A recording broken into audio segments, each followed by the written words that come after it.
BRAY J back with you, LA on air, hanging out with our friend AF the Naysayer. Of course, you were just filling us in on the background of how you became to be AF the Naysayer. And we love that. I love to hear the background, and very in-depth. We normally, it's a quick interview. We don't get to do that. So I wanted to have you really expound on the detail, because it matters. It plays a big role. Let's fast forward a little bit to, I guess, last year. Of course, when did you actually start Dolo Jazz Suite? April 27th in Dharma. Okay.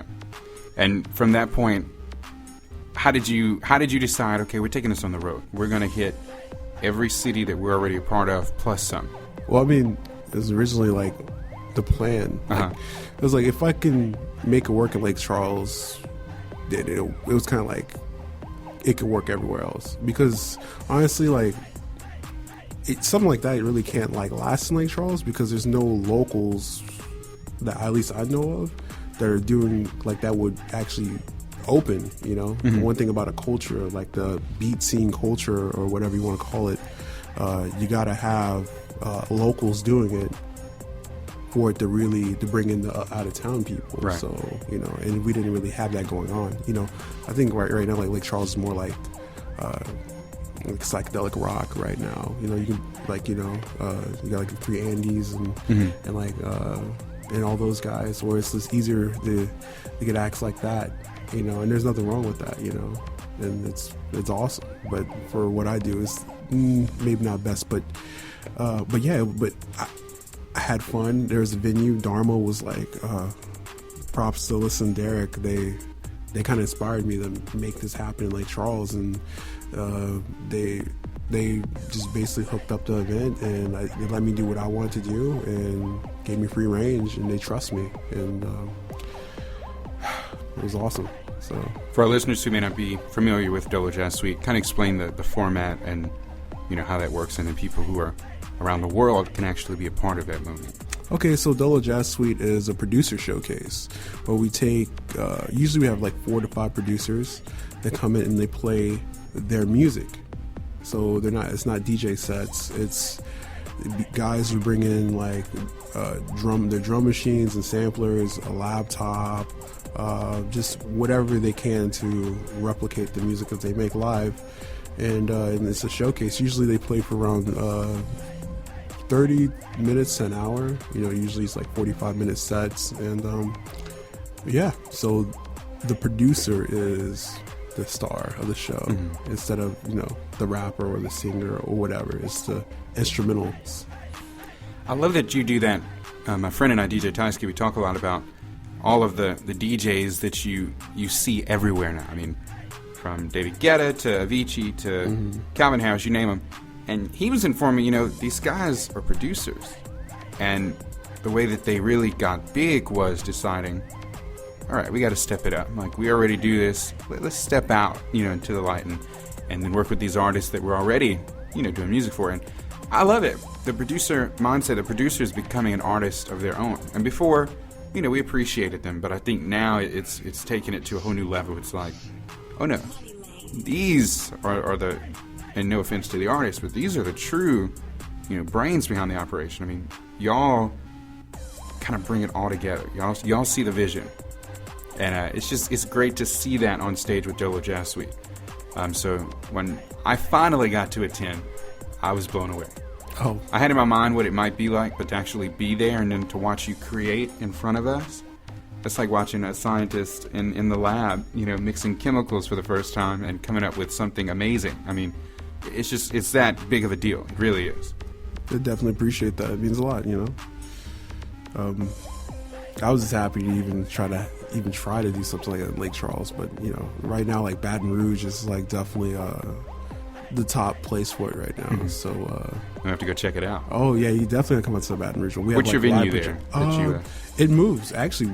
For a while, we were just doing house shows. Okay. Like, we just set up. We had our own PA set up and all that. So we was like, oh, I can run sound. We have a host. We have all the equipment. So we were just doing, bringing back that like that punk rock house show culture. So we were doing a lot of that, which is in Baton Rouge and New Orleans is kind of lost a little bit. You know, Okay. they still kind of have that culture going on. But definitely, like with the beats, it's pretty interesting, and a lot of people actually kind of prefer the house shows over the venue shows. But we got one coming up. We're doing that May 2nd. Unfortunately, I won't be there. We have this guy Pudge. He's from Queens, New York. He's affiliated with the Los Angeles beat scene, and I'm very honored to have him perform. We also have Suicide Year. He's from Baton Rouge, and he's a up-and-coming producer who's a lot of people really love, and I'm really excited to have him play. And then just a couple of our regulars. And you're going to be here in Lake Charles toward the end of May, is that right? No, it's like second week. Okay. I think it's the 13th. We'll be sure to put that on the site. Yeah, May 13th at Luna. It's Okay. it's a Tuesday. And we're looking forward to it. We'll be sure to put that on HeyBrayJ.com. Oh, definitely. So let's talk now about Red Bull Academy. And when I saw your post, you mentioned it to me. And I'm gonna be honest. Sometimes in the mix of everything, when people send me messages, I'm usually like I'm trying to be attentive, but sometimes I'm doing like multiple things, and so I'll either like reply, and I didn't really get to like soak in and digest like the moment.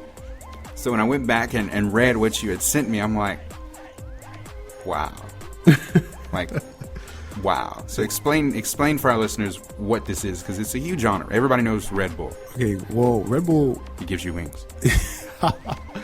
1998, these two guys started this music academy. It's called the Red Bull Music Academy, and it kind of first started off as like a DJ school, like for turntablism, and then it kind of branched off to like being more for producers. Now it's like everything, like neoclassical composers and singer-songwriters, producers, DJs. They take 30 people per session, and there's 2 sessions within a year, all expense paid trip, and it's like somewhat of a school, but not really. It's more like a big collaboration. Mm-hmm. They get all these people from all around the world, and they put them in situations for them to grow. Like I love it. And but the cool thing is, like, you're mentored by like these big name profile people. Like Philip Glass might come through and give a lecture, and then you actually get a chance to work on a song with them. And then the next day it's Bootsy Collins, and then like you're like, this is too much. Like, you know. So and then the next day it might be the RZA. So you're like. So you attended? No, I did not attend. Actually, this is the funny thing was like I remember I applied in 2011. I didn't get accepted, you know. And then I remember I was going to apply again in 2012, and I was like, no, I'm not ready. So 2013, I'm like, all right. Well, 2013/2014, I'm like, all right, I'm going to apply. And then my buddy's like, you got to apply. You got to do this. I'm like, I don't know, man. I'm thinking about it. And earlier, right before that, I actually played this Red Bull Music Academy event. It was Vibrant Experience, and they sponsored it. And I was like, that was an honor. And at the time, I was like, you need to apply. I'm like, oh, we'll see. I don't know. I'm thinking about it. The next thing I know, I get my friend Tony Scratchery, Ben, he was a former previous Mr. X, and you know, he didn't want to do it again because he felt like he could have did it. He was like, you know, I don't think I could do it justice, and he nominated me to become Mr. X, which Mr. X is, I guess it's like a pun. You're an expert in the music scene, so you're the X. So I was like chosen as the New Orleans ambassador for Red Bull Music Academy. Like through his nomination, and a bunch of other people in the city nominated me. So I was nominated from like the national standpoint and also the local standpoint, which is crazy. Wow. Because I was like, well, how does that feel? Oh man, it's like, oh, someone actually pays attention to Double Jazz Suite. That's you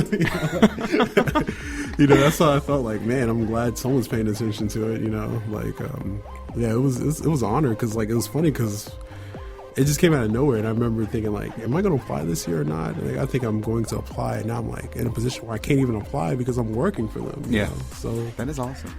I love that.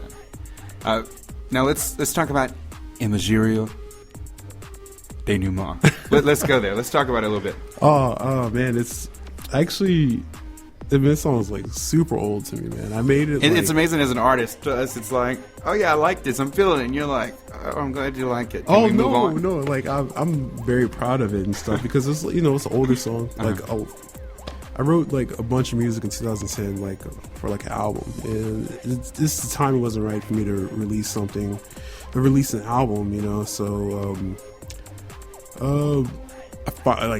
it was like building blocks. Like I didn't want to self-release something. It sounds cliche or corny. I went to LA, for a visit to try to meet some music people, and, like the corny stuff. And I actually ran into a guy at they have this thing called the vinyl. I think it's the Beat Swap Meet. And it's like a big swap meet in Chinatown where they sell records. It's like vinyl only.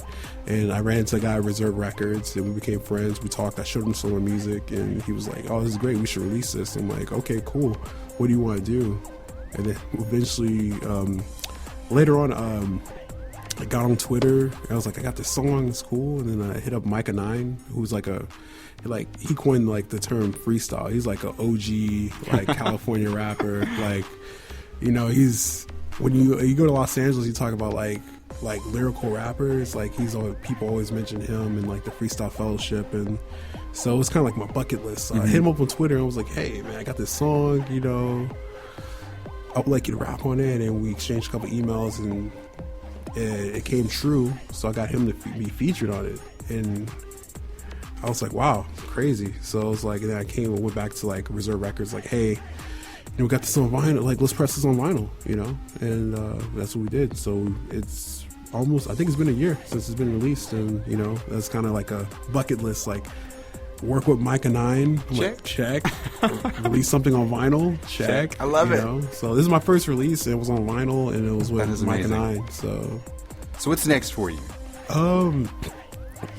Actually, I have this beat tape.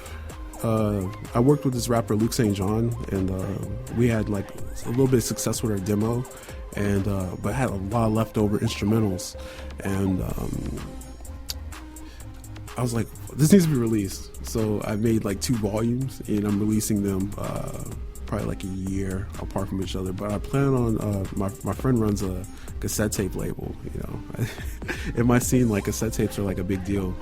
Believe it or not. I know it sounds like odd to like the average person, but like we do like a lot of limited edition cassette tapes, and it comes with a download card, so you get the digital with the cassette tape. So it's kind of like a novelty. And so he runs a cassette tape label called Step Pepper Records. They're based out of Birmingham, Alabama, which is kind of odd because like they have this crazy brewing beat scene, and it's in Birmingham, and no one thinks like experimental beats in Birmingham together, That's why I like those moments when you can't, what I mean? You can't look at it like that. I mean, that's where individuals like yourself, Lake Charles. Come on, how many people would think Lake Charles of all places? And considering all you get to do, and then to have that tie with Red Bull, nobody here would think about that. Yeah, no, it's kind of. I hope I'm putting Lake Charles on the map a little bit. I'm proud that you claim Lake Charles. We talk about that all the time on the show. We have so many very successful people who started right here, got their start here, and they don't claim Lake Charles. So I told you that means a lot to me personally, that you claim Lake Charles. I definitely claim it. Baton Rouge claims me, and New Orleans claims me. Yeah. Which I'm honored because, like, New Orleans, they don't claim nobody. I know. I heard. So, and like Baton Rouge can be like that too, So I'm honored. But yeah, Lake Charles definitely is stomping grounds. But like New Orleans definitely helped. Definitely. And I definitely need to be there. But yeah, so I got the beat tape. I'm sorry, I'm just went on a tangent there. But yeah, so I got this beat tape coming out. Literally a beat tape. It's called the Autodidact Instrumentals, and autodidact, it means self-taught is Greek. Another word I have to learn how to pronounce correctly on here. We love it. It's a challenge. I accept. Let's go. Yeah, so the Autodidact Instrumentals Volume 1, and it's going to be released in this summer. Supposed to be releasing a single pretty soon. I got like 3 music videos in the works, so just lining all the ducks up in a row, and I'm about to go on tour to support the single I'm about to release, and I'm on tour with a good friend of mine from Oakland, California, Durazo. Okay. He's a super talented act, and I can't wait for you to see him on this 13th. Okay, definitely. I have to be there. All right, so we appreciate you as always, and thanks for taking the time to go over everything with us, to catch us up. And AFTheNaysayer.com. AFTheNaysayer.com, AF Naysayer Twitter, Facebook. I use Facebook more than I use Twitter, so you're probably better off. You can find music on SoundCloud. I'm going to release some more music soon. I apologize for the lack of music I have out there. But Send it our way. Please, we'll air it on the show. I do have 2 songs on Spotify. Okay. So, all right. Well, we appreciate your time, of course, and having you on the show. And send music our way. We'd love to play it right here on LA On Air. Yeah, I'll send you the single Shock. How about that? There we go. Premiere. All right, there it is, ladies and gentlemen. AF the Naysayer. You can catch this and more on HeyBRAYJ.com.